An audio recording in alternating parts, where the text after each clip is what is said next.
You attended Rick Ross' car and bike show at his residence on May 21st, Mm-hmm. 2022. And you left a caption on your Instagram about it. Mm-hmm. And for those watching getting to know you for the very first time, care to share your Instagram screen name or handle? Yes, Nathaniel online. Your caption after posting what was a video at the car show. The car show at Rick Ross' crib was a movie. Nothing but power moves and more connects made. Big announcement coming soon. Mm-hmm. Did you end up making that big announcement before we go further? Yeah, I did actually. I definitely did. Just to reiterate it, I just pushed out a single with Honcho, big artist in Atlanta right now. He's on a single called Run It Up. My guy DJ Peanut, he just broke it on V103 yesterday, and now it's moving crazy. But yeah, yeah, it's moving right now. And same time, it's so interesting because I got like two sides of this happening, like the hardcore R&B and then the fun R&B. Raheem Devon, R&B legend, also jumped on the remix of my single Your Legs. Both of those happened at the same time. And I announced one on Facebook, which was the Raheem Devon joint, and then on IG I announced the Honcho joint. Just real quick in the story. I ain't even leave it on the wall until they broke it on radio yesterday. Can you explain the difference between hardcore R&B and fun R&B? Yeah, like for me, like the hardcore joints is like the love making records, the ballads, and that's kind of how the record Your Legs with Raheem Devon is. And then the more fun, up tempo, bouncy joints is the single I got called Run It Up. It's just like fun, up tempo, not too deep, just like club music, but it's R&B still. Now again, just to reiterate, you did place that caption kind of like an overview of what you experienced at the car show, but Mm-hmm. with this interview, wanted to know what it was really like if you're able to expound on that caption and share a full review on what you experienced at that car and bike show. Yeah, man, like not for nothing. I went to Royal's crib a year ago for a Bel Air party, and I was there as like somebody else's plus one. And fortunately enough, a year later, just fast forward, I had like a invite to the car show, pretty much special invite. Being in there, now people recognizing me, people coming up to me, oh, I heard your song, I seen you. People I didn't know, it's now like first time I was just a stranger, float a fly on the wall. This time I'm like getting love, running into like PDs, program directors, A&Rs, everybody, just tapping in with everybody, designers, a lot of plays down the line just from being in there alone. So I think that more importantly, not just going to places like that to watch the cars driving past, but there's so many power connects there, and we have made so much progress in the last year that being in there now, the connects that I made and people that I needed to run into, and people that's been watching my progress, it all happened there. Like a lot of special connections happened there at that car show. Now, some people had to pay a $250 admission to attend that car show. Mm-hmm. How were you able to get that invitation? Really just relationships. You know what I'm saying? I recently got sponsored by Bel Air. They work real closely with him. So that's another relationship where places like that now, I got a credential. You know what I mean? I could either go with that or I could go with some other guys that I know that may be inside, but it's all about timing and relationships. I gotta be honest. It's relationships. Now, you were just invited. You didn't participate with your own vehicle or bike. Nah, they ain't want my car in there. It ain't that lit like what I seen in there. They had like classic vehicles and things from like I seen a Back in the Future car. I wish I had something crazy like that. The DeLorean, is that what it's called? Yeah. I seen that. That was up in there. Now, was this your first car and bike show ever, or have you gone to others in the past? I remember years ago in New York, they got at the Jacob Javits, they would do an annual car show on Easter. I don't know if they still do this, but I went there as a kid, not even understanding what a car show is. And now I'm coming to this one. I just looked at this as a big networking event, to be honest with you. That's what anybody that's grinding should have been on, networking time. Now, what did you like about this event, the Rick Ross Car and Bike Show, and what didn't you like? What I liked was the fact that Ross was able to do this on his lawn. Like, you buy this house and you got space and you just keep putting it to use, putting it to use. That's inspiring, man. I don't care what nobody say. Just to see somebody do that, it's like, yo, he made $1 million on his front lawn. I love that about it. Another thing I loved, all the contacts, the connects, people that was there just floating around. Like, you could walk up to anybody. Like, celebrities was in there, no security, because security was all on the perimeter. Another thing I like is that he used Muslim security. Like, the Nation of Islam security is serious. They when you see them around, guys with bow ties, the fruit of Islam, you don't play with them. I like that a lot. What I did not like is that there was a point when I was going in that a lot of people who paid for tickets was in the front trying to get in, and they didn't, like, I don't know who fault it was, but they like, it was guys standing there with VIP tickets that they paid $1,000 for that couldn't get in at one point. Now, they sorted it out eventually, but it was a moment that a lot of people at that front gate, at like kind of like towards 3/4 into the event too. So I think they probably was looking at it like, yo, if you ain't get in by now, you wasted your money. But people paid $1,000, and certain people really just didn't walk. They didn't get that smooth walk in that I think $1,000. They ain't get $1,000 walk in. You know what I'm saying? That $1,000 walk in should be smooth. They got like a $20 walk in. They was there for an hour on that line. That's a freebie. They got a free, like, they ain't paid nothing walk in. For me to just walk right in, and I'm seeing people that paid $1,000 standing there, I was like, they gotta have a little more control next time at that gate. And 1,000 was the VIP price, and 250 Yeah. was the general admission price. Yeah, it's a ticket, man, big ticket.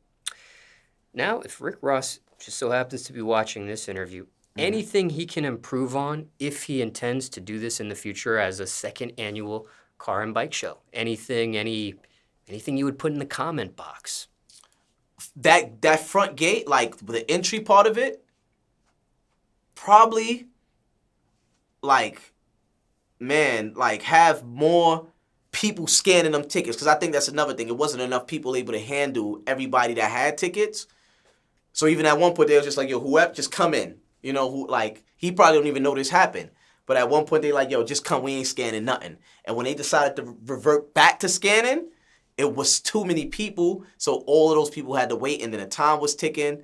So I think just get more organization on that entry. And I think everything else was smooth. It was his first joint, and it was pretty dope for a first joint dealing with however many people he dealt with. Another thing I would say, now I don't know, maybe I'm tripping, but somebody has showed me when they buy the ticket, they don't get an email confirmation. It was this thing called like cash drop.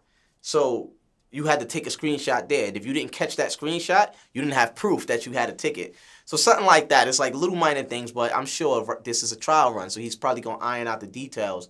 But just get that front gate together. And if somebody paid $1,000, give them a different entry, because there's another gate down the line where they wasn't letting people in over there. It was only letting cars in. Let the $1,000 VIP people come in a different way.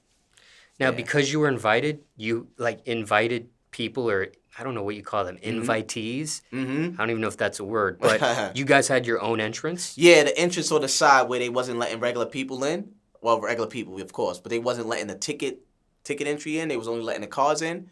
Over there was just different. You could just walk in over there, but that was the entry.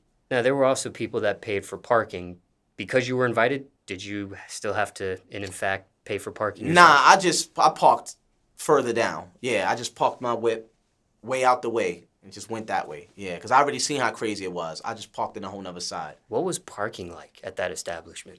It was mad cars right across the street, but I think the funny thing is, like, a lot of people parked without paying. Like, a lot of people got good parking, but once those spaces ran out, it was crazy. It was nowhere to park. And even getting into where the house was, if you was driving, you had to get out your car early and walk 20 minutes because it was so many people trying to just drive into that space. It was crazy. He did good, man. It was crazy. That event was a lot of people there, man. And if I'm not mistaken, parking was $50 through Cash Drop. Yeah. That device you mentioned, or that digital company you mentioned. Anything else you did like or didn't like, positive or negative, with this review here, other than what you've already said? Anything else that may pop up in your head that you didn't mention? Nah, for the most part, I'll be honest, what I did like was that artists got a chance to perform there. That was dope. Ross looked out with that. He was on stage, he rocked out, he talked, but after he got off, like 6 artists performed. I just think things like that, like, as hungry artists, we always looking for those opportunities. Whether he charged for it or not, he gave that opportunity for people to get up there and do their thing. And that's just, it's amazing just to be able to say, yo, I know I got all this going on, but there's a stage, and I know how it feels to be an artist that want to be seen. So get up there and perform. That's fire. That's fire. He performed after those performances, or those performances performed after him? After him. So he rocked out, and then, now I'm not going to lie, this would be a movie. If next time around, they like, oh, Rick Ross is going to perform, and then he had those artists open up for him, yo, that will be magnificent because the crowd going to be there.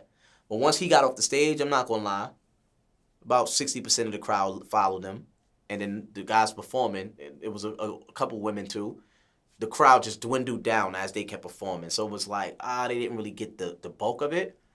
But next time, I guess because he didn't want to make it like a concert. You got to think about it. If it's about the concert side of it and everybody waiting to see him, but then they got to watch 2 hours of performances, nobody's looking at the cars. It just takes away from the cars. So he probably did it that way on purpose.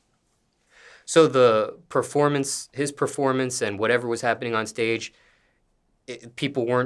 everybody was focused on the stage. Nobody was at the car stuff. There was some people at the car stuff, but I ain't gonna lie. When he went on stage, the mob came right there to the stage, which is dope. Like, people was like, I want to see him. I don't think people even knew he was going to perform. They just wanted to put eyes on him. Because, you at his house, you like, yo, where is he? And just for the fact that he hit the stage, everybody kind of like went there. And when he walked off, people drifted back into the air everywhere. Just everywhere. What did you think of the stage itself and the sound system? It was good. It was crystal clear. And the stage was big enough to hold at least 100 people at a time. It was big. Did you want to touch that stage? Yeah, man. I ain't gonna hold you. I was like, damn, they got performances in here. I wish I would have knew in advance. I would have definitely jumped up there. Anything else, positive or negative, in this review? Nah, that's it. I would say salute to Ross. Definitely looking forward to next year. It's gonna get better and better. But his car show is definitely competing with all the other car shows that's happening annually now. He has one of the best car shows right now. And speaking of cars, there were other cars, like Little Baby's collection of cars there. Yeah. And did Currency Spitta, did he have a collection of cars there? You know what? I didn't see him. I didn't Okay. see him. But I heard Baby Joint was in there. Okay. Yeah. Was there a particular car you enjoyed? I mean, you mentioned the DeLorean. I don't know if that fits this answer here. Or was there something specific you saw that really got you... that really just stuck in your mind, maybe, perhaps, or left an impression on you? Yeah, there was this dope motorcycle that was like, they brought it over to the red carpet, but it was, I don't know what type or what to call it, but it just had so much design to it. It just had like it had the whole pipe with the tail in the back. It was a motorcycle that caught my attention. It just looked like something out of a movie. Yeah, it was crazy. I don't know what to call it. I don't know what model, but I'm like, yo, this is crazy that this dude just riding this around the city. Yeah, and then somebody won $150,000. Like, what he gave, 100K? He gave a winner away $150,000. He ain't have to give away nothing. People paid to even put their car in the show, and they would have been all right with that, just to say I participated. But he gave away some bread. Like, it's crazy, but it just shows just how much he was able to make, because you were able to give away 100 bands. That's crazy. And jewelry, too, if I'm not mistaken. Yeah, like, yo. Wasn't there a chain involved? He did. He gave away something else with some jewelry, too, I believe. I heard, but the money for sure. I seen the dude who won was online, like, yo, he gave me $100,000. Did you stay for the after party at the pool after the event was over by any chance? Nah. We broke out because it was so hot, and if you walked around in that heat for 2-3 hours, I ain't gonna hold you. When it was over, it was over. You just was like, all right, I'm good. I made my connects. I networked. I'm out of here. Would you have been invited, or you had access to that pool party, you just didn't partake? Yeah, we could have stayed. We definitely could have stayed. Yeah, for sure. What about the food vendors? Were you satisfied with the food vendors that were there? Should there have been more? Was it the right amount? It was enough. I seen food everywhere. I ain't eat nothing because I came full, but I definitely feel like it was enough for people to eat. Yeah. And winding down the questions here, you had been to that residence in the past, as you mentioned. Mm-hmm. Have you ever had a chance to step inside the residence by any chance, or was it always outside that you experienced the house? Always outside, like right in front of the front door, like along that whole side where the pool is at, but I never went inside. Nah. And if there was a rating of 1 to 10 for this event, 1 being the lowest, 10 being the highest, what would you rate it overall? 7.5. 7.5. Final question here. If this event were to happen again, anything you would say to a future invitee or a person that was paying general admission or VIP, anything you would warn them about or give them advice on if it was the same exact event that takes place in the future? I know things may change. Yeah. But if what you saw took place, anything you would say as far as arrival time or this or that or anything of that nature? One, I would say come early, for sure. Don't do the I'm going to come later, because people was coming early. Take an Uber so that you ain't got to worry about where your car is at. Wear comfortable shoes, because you're going to be standing, you're going to be walking. Like, it's just the nature of it. And if you have bread to invest in whatever marketing you need, because you are going to get access to the people. People are going to be there. If you're an artist, invest in the performance, but make sure you got your team there when you perform and hand out your merchandise or your whatever, your promo material.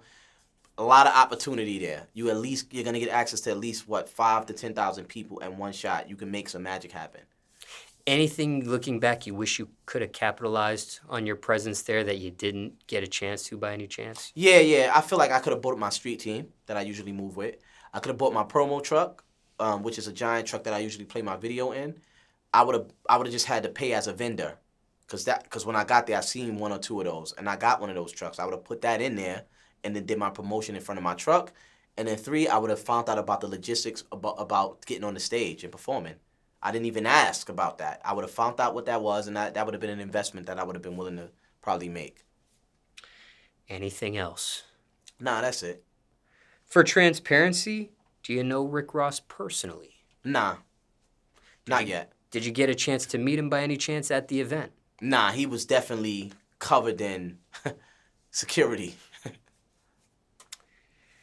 And, when it came to other celebs, did you get a chance to meet other celebs? I mean, you mentioned networking with, like, PDs and things, but did you get a chance to meet 2 Chainz or some of the other people that showed up at the event? Not 2 Chainz. Funny thing, while we was walking out, 2 Chainz was driving in. Like, we literally walked right past him. But we met a lot of people, a lot of influencers. Even met the little homie that does everybody grill, that does everybody's jewelry. The little short Johnny Dang? Yeah, the Filipino cat. Yeah. Pulled up on him. Guys like that. And important back people behind the scenes too. Important, but we didn't meet a lot of like direct celebrities, because they kind of moved differently throughout there. They wasn't just standing there for, not them, but everybody else. If you know who the important figures are in the game, that's not the star. They was just walking around like regular, but the stars was kind of like tucked in. They laid low a bit. And for time reference, it's June 2022 now.